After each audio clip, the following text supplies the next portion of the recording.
Being Muslim has shaped every aspect of my Ivy League experience, from the friends that I made to even the college that I chose. So let's talk about it. What's up, guys? For those of you who don't know me or you're new to the channel, I'm Mustafa, or Mo with the Fro, and I am attending UPenn. I'm a junior. Well, actually, I just finished junior year and I'm studying electrical engineering and business. I'm also the president of the Muslim Student Association at UPenn. And I want to make this video to talk about my experience at Penn, since I feel like there's not that much content out there, especially what happens on the back end. So let's get into it. I'm going to split this video into two parts, one talking about my personal experience, and then the other talking about kind of the more institutional side, how Penn supports this, like Muslims on campus, what Penn does itself. So let's get right into it. So talking about my experience, I'm going to give my story. Basically, I started looking for colleges in 12th grade. Well, I mean, I knew, like, I had some idea about colleges earlier, but I was looking at colleges, and one thing I was looking for was like a strong Muslim student association, strong Muslim presence on a campus. And I was looking around, and I was interested in Penn. I was interested in this specific program at Penn called the Jerome Fisher Program in Management and Technology. Super long name. It's basically like a dual degree between the School of Engineering and Wharton, which is like basically business and engineering. And I really wanted to go to this program, and I emailed the Muslim Student Association at Penn, and I said, do you guys have anyone that's in this program that I can talk to? And then they gave me their president, who was one of actually the only people in the program from the MSA. And he was, I met with him, I talked with him over Zoom for about 45 minutes, and, I really liked him, and I was like, this is cool, I want to meet more people like this. The program seemed really nice, so I was like, all right, I ED to UPenn. And that's basically my story. There's more to it, but after I got in, I basically went to the group chat for the MSA, and I was like looking for a roommate, and I found a Muslim roommate that I liked, and I met up with him in Jersey at the mall, and we kind of just like became roommates, and it was really fun. I mean, like, that's basically the start to my college experience, very heavily influenced by the MSA already. First week, students were all like going out to the NSO events, making friends. I made friends with like people through the Muslim Student Association. So I went to the MSA events. There was like a chocolate extravaganza, where they had like a chocolate fountain and a bunch of like food that you could dip into it. And I met people. I met so many different people at the MSA. And I'll say that even now, most of my friends are Muslim. Not all of them, but I think even though I'm a part of this like program, which is only 200 people, the Management Technology program, that like the real kind of like social circle that I'm a part of is like the Muslims on campus. And Penn has a ton of Muslims. Penn has like 1,000 Muslims probably. Penn is like 25,000 students. Other Ivies, it varies. Princeton, for example, is much smaller grad school, or like many few, or like not as many grad students at Princeton. Harvard is also smaller. I believe like Yale is smaller, but Penn is one of the bigger Muslim populations, especially since we're like in Philly. There's a lot of actually like Drexel, Temple kids that come through to our events, to our Jum'ah, or Friday prayer. But aside from that, I would say that like, from then on, I was just like, this was the community I was a part of. I was a part of a few communities at Penn. I like was a part of Management and Technology program. I knew a lot of kids. I know everyone in my year practically. Even if I don't know them like well, I know of them or like what they do generally. And I know a bunch of students up and down. Like, I think most students in the program know me too, because I do these YouTube videos. But like the Muslim Student Association provided like that social, like just like many more social events. We do so much, to be honest, and also like the spiritual side. And it was really great. We have a ton of things going on. We have a halal dining hall on campus where you see Muslims everywhere and you meet people. You see so many people in your classes, We have events, we have speaker events. We brought like Yasser Qadi. We brought Suhaib Webb in the past year. Yasser Qadi hasn't come recently, but he has been. And we have like a number of like, very big speakers that come. We have a lot of events. We have like skiing, we have ice skating, we have like, and like we take over the ice skating rink. We have like 300 people come. We have Princeton come. We have like all these different like Swarthmore and like all these different universities come. And it's really probably the biggest community on campus, or most active community and most active club on campus. And I don't say that lightly. I'm very aware of what's like on campus and what clubs there are, but the MSA and like Muslim community on campus is really killing it. We have every week Jum'ah, Friday prayer on campus. Even though there's a masjid, it's a bit far for people to like walk. and it's not in like the best area. A lot of people don't like going, but like we have our own Friday prayer on campus. We have general just events. We have like classes. We have lectures, or like speakers. We have our social events. So we have like game night, or we have like ice skating, or whatever. We have like inter-Ivy events. We do stuff with like Princeton, or we go to like the Ivy Muslim conference in Yale once a year, which is like where all the Ivies come, and like there's a bunch of random things that happen, like speakers and like talent show. I don't know, honestly. I only went once. And then also we just have like Ramadan, which is like the craziest thing you could ever imagine. At Penn in particular, we're extremely active. We have 28 days, probably on average, like 26 to 28 days of like dinner. Like every night we have dinner. Average this year was like 200-ish people, 150 to 200 people. We ordered food from restaurants all over Philly. There's so much halal food in Philly. And we had people come volunteer. We had people eat. We had a lot of non-Muslims come. We had a fast-a-thon. We had just like huge dinners every day in Penn's biggest halls every single day. Administration came. We had the president of the university come. We had many deans from the different universities or sub-universities like engineering, graduate school of education, etc. We had them come. We were at the top of Huntsman Hall for one of our dinners. That was actually the graduate. That was like the MBA Muslim Student Network. But the top of the nicest building at Penn and one of the nicest areas at Penn, catered like with wait staff and all sorts of crazy things. We had that, like, it's just like the craziest experience you can imagine. And it's the like biggest sense of community you can imagine. These dinners, if thought, were all put together by the MSA for the most part. We would collaborate with other groups on campus. We would collaborate with the university, like different aspects of the university, like the engineering school, like Wharton, whatever. They would donate money basically, and we would put on these iftars that we'd pay like $2,000 for.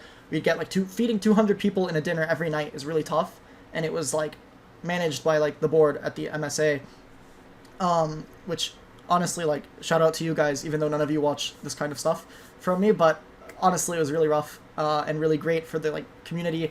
So many volunteers from like just came around. Like seeing your friends every day is crazy, and eating with them and fasting with them and like every single day of Ramadan. And then Tarawih for 2 hours. We finished the entire Quran, like reading it, or we finished the khatam of the Quran for the Muslims watching, and it's just like a great sense of community. You're all students, you all know each other, you all hang out with each other like regularly anyway. And like I can't, like, it's really like a proper community on campus, and one of the most vibrant and one of the most active on campus. And for me, I mean, it's shaped my whole experience. I see Muslims in classes, I see Muslims, like I hang out with my Muslim friends, like I go eat whatever with them, like, and I joined the MSA board my first year, and then I've been on it for like 2 years, and then my third year, so I just finished my third year.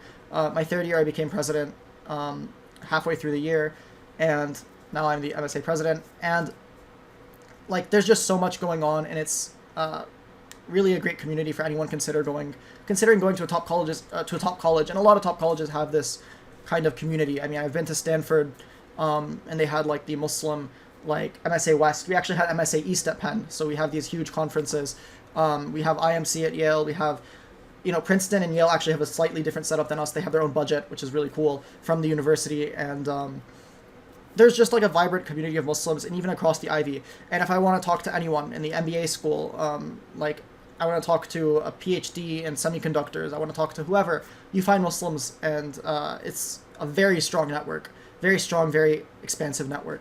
So now I want to talk about the institutional side, and in particular the conflict in Israel and Palestine, or between Israel and Palestine, rather, and kind of what that's been like on campus. So I will say Penn has been very supportive of us from the beginning in 2021. So when I started at Penn, they've been very supportive in general. So they recently brought a halal dining hall, like about, I think, 9 years ago or so now. And they've been supportive with funding us, with like listening to our requests, and like helping us with a building on campus, which is something I didn't mention. We have a building on campus, which is also great to have a space on campus, and most Ivies have some sort of building that the MSA is a part of, even if it's shared with like some other faith groups. They have a room to pray in, things like that. But anyway, so the university has been supportive. Penn has uniquely met with the MSA a ton, like just always. We meet with the president, we meet with dining, we meet with the Department of Public Safety, we meet with like the deans of the schools, we meet with everyone. And I'd say that like that support has continued, and been there, and it's unique at Penn. Other Ivies have like meetings and support, but I think Penn has been really like pushing to listen to us, which has been amazing. Like there's a ton of Muslims at Penn, and it's been really impactful, and we've been able to do so much in the past year, or past few years. And I think at the beginning of this conflict, even back in October, Penn was listening to us, but unfortunately, there was kind of just like a wave of helplessness that washed over our students. And the fact of the matter is, we're not as like institutionally strong as Muslims, especially like in America, and they felt that there wasn't a lot of support for them, not from the university, not from outside institutions. There aren't many like institution support, but like especially from the university. I mean, students felt abandoned. They felt like the university wasn't helping them. They felt that they couldn't talk on the issue because they were going to get doxxed. And then especially students in like pre-finance or like finance and pre-law, especially afraid to speak, and they felt like the university wasn't making room for them to speak because they were going to get doxxed, lose their career opportunities, etc. And I would say that like Penn would listen to us, and we would talk with Penn and like voice these concerns. But then it'd be like they'd go off and do something else, to be honest, especially during this conflict. Generally speaking, they've been very good to us, and they've still been listening to us. But I feel like a lot of it is just they listen, and it's kind of bureaucracy. They don't end up doing anything, in particular with this conflict. And every MSA president I've talked to, there's still like a communication line between us. Past presidents, they're like, there's always something every 4 years. You know, for me, it was Trump's election. For me, it was 9/11. For me, it was like the Iraq War, and that caused these things to happen on campus, and that caused this wave of like Islamophobia and whatever on campus. I would say during this conflict, what I've uniquely been hearing is like people feel afraid to speak, and that was like the case for like 5-ish months. There were protests, there were things that were happening, but like people, just like students, were afraid to speak. Now it's a lot more vocal. I mean, you've seen the encampments, surely, if you're paying any attention to this conflict at all. You've seen the encampments, you've seen all the schools that have arrested students, etc. I would say that, like, that's not typical, first of all. Like, that's not something that, like, the rest of our time at Penn, they've been supportive of our things, but I would say that, like, with this conflict, unfortunately, universities have been not super supportive of Muslims, and, like, some of them have tried. Again, credit where credit's due. Penn has been listening to us throughout this. On the back end, I've been talking with, like, the president, as I mentioned, the chair of the board of trustees. I even met with him, the dean, a number of people. I met with a number of people, but unfortunately, I feel that, you know, and most Muslims feel that they've been sidelined. Penn, I will say, has been better about this conflict, and was not as harsh as like Princeton or Yale, where they like immediately shut down the encampments as fast as they could, arrested students and charged them, like banned students from campus, suspended. Penn didn't suspend anyone. They put people on forced leave of absences, which is different. They could still take their finals. But I will say that there's a lot of institutional work that needs to be done. There still needs to be someone at the table speaking with people and, you know, setting up these meetings, setting up, like, pushing for change. The MSA put out a referendum about whether to divest from Israel, for example. There's obviously encampment, which is a very kind of forceful push for change. And, you know, they, like, tons of students around the U.S. were out in the encampment, and it's another push for change. And I mean, like, there's students that are, like, petitioning, referendum, encampment, etc. And, like, I think that there's just work that needs to be done institutionally to get, like, greater support, greater understanding from the university. But it's improving greatly, and we have a voice. We've been heard. There are a ton of Muslims on campus. There's a vibrant community. Like I said, every admin that came to Ramadan iftars, that came to our dinners, was like, this is the greatest, like, sense of community I've seen. This is crazy. How do you guys manage this every single night? Like, no one's doing what happened. I mean, super vibrant, super supportive community on the inside. And even from the university, generally, there's been a lot of support. So I think what's up to the next generation of Muslims, especially since most Muslims are like first, second generation immigrants, what's up to us, I guess, the next generation, is to really lay the foundation for future generations, to kind of help us get institutionally established, to create these organizations, or even just support the existing ones and donate back to like MSAs and stuff like that, to try and create kind of a better campus for the future. And I think, you know, the more Muslims that even just go to these schools and just participate actively, just like sit in these meetings, even just like organize people in some sense, just like even just attend these events, I think that it has a big impact for the future. of Muslims at these colleges and Muslims around the world. I think that there are tons of established, very strong, very academic, and very accomplished and religious Muslims at these colleges.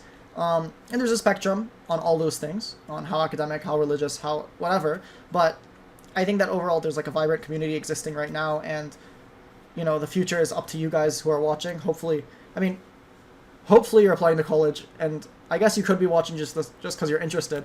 But up to you guys, I think. And if you're non-Muslim, like, also I think there's a lot you can do with the Muslim community too. I mean, it's like there's so many Muslims on campus, and we have like a ton of like, if you are interested in learning about Islam, like there's a ton of programming. We have dawah, as we call it, or we had like a fastathon where like 250, 300 students showed up, and like a bunch of non-Muslim fasted. You can learn a lot. Like there's a lot of cool events going on. You can learn about Islamic finance. Like there's a lot of cool things, and I think that it's like an awesome community. And if you're a Muslim watching this, I encourage you to apply to these schools, meet all the Muslims, and like just even being Muslim on campus, I think, is a form of betterment of the community in some way. So I hope you enjoyed watching this, and follow, I guess, subscribe for more, leave a comment if you have any questions, and I appreciate it.